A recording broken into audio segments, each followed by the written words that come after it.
Petrol, diesel, gas और fertiliser जैसे जरूरी सामान की ஒரு வழியா பிரதமர் இதை பற்றி எப்பயாவது டைரெக்டாக பேசினாரு. என்ன பேசியிருக்காருன்னு பார்த்தீங்கன்னா, 3 வாரமாக மேற்காசியாவில் பார்த்தீங்கன்னா போர் முடிவடையாமல் இருக்கிறதுனால பார்த்தீங்கன்னா ஹார்மோஸ் ஜலத்தந்தியில் பார்த்தீங்கன்னா உலகத்தோட பல கப்பல்கள் சிக்கியிருக்கு. அதில் நம்ம இந்தியாவோட கப்பல்களும் பார்த்தீங்கன்னா நிறைய சிக்கியிருக்கு.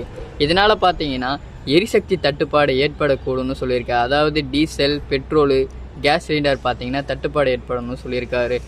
இதை எப்படி தவிர்க்கணும்னு அவர் சொல்கிறாருன்னு பார்த்தீங்கன்னா, கோவிட் டைமில் நம்ம எல்லாரும் எப்படி சேர்ந்து அதை எதிர்த்தோமே அதே மாதிரி இதை பார்த்தீங்கன்னா இந்த எரிசக்தி தட்டுப்பாடையும் பார்த்தீங்கன்னா சேர்ந்து எதிர்க்கணும்னு சொல்லியிருக்காரு.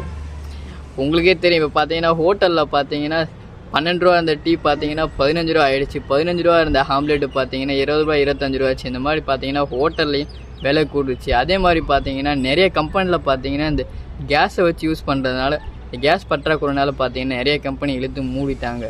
இதெல்லாம் என்ன நடக்க போகுதுன்னு தான் தெரியல. நிறைய இன்ஃப்ளூயன்சரும் பார்த்தீங்கன்னா இதனால் லாக்டவுன் ஏதோ வரப்போகுது அப்படின்னு சொல்லிவிட்டும் பரப்பிட்டுருக்காங்க.